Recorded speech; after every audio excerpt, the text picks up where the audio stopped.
Hello बच्चों, वही देखते हैं क्वेश्चन क्या कहता है. A bomb travelling in the parabolic path under the effect of gravity explodes in mid-air. The center of mass of the fragments will be. Let us take an imagine this situation. This is bomb is following one parabolic path. Projectile मान लो या mid air में explosion हो रहा है.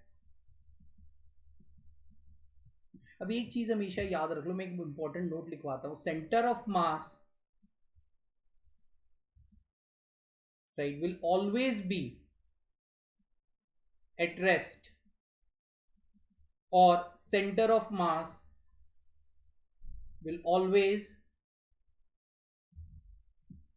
continues its path.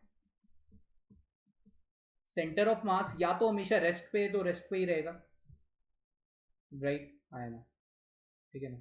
तो यर summarise form में no change in state of centre of mass as of internal forces.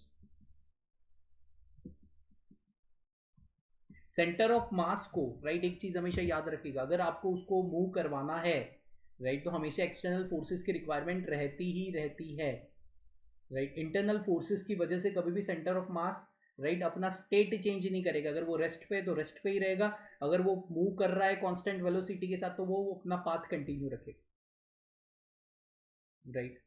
तो यहाँ पे सिंपल सी चीज में है कि अगर यहाँ पे मिड एयर में एक्सप्लोजन हो रहा है, राइट, तो किसी एक्सटर्नल फोर्स की वजह से नहीं हो रहा है, राइट. तो इसकी वजह से इसके फ्रेगमेंट्स चाहे धुआंधार हो जाएंगे, लेकिन सेंटर ऑफ मास जो होगा वो अपना पाथ कंटिन्यू करेगा. It will move on the parabolic path. जहाँ पे वो अनएक्सप्लोडेड बम्ब जहाँ पे गिरने वाला था उस पाथ को वो कंटिन्यू करेगा. तो एक्सटर्नल फोर्सेस जब तक नहीं है तब तक सेंटर ऑफ मास मूव नहीं करेगा, मतलब वो एक्सेलरेट नहीं होगा या कुछ भी नहीं होगा. सेंटर ऑफ मास, राइट, इसको समराइज फॉर्म में ये कहा जाता है कि as because of the internal forces there is no change in the state of centre of mass.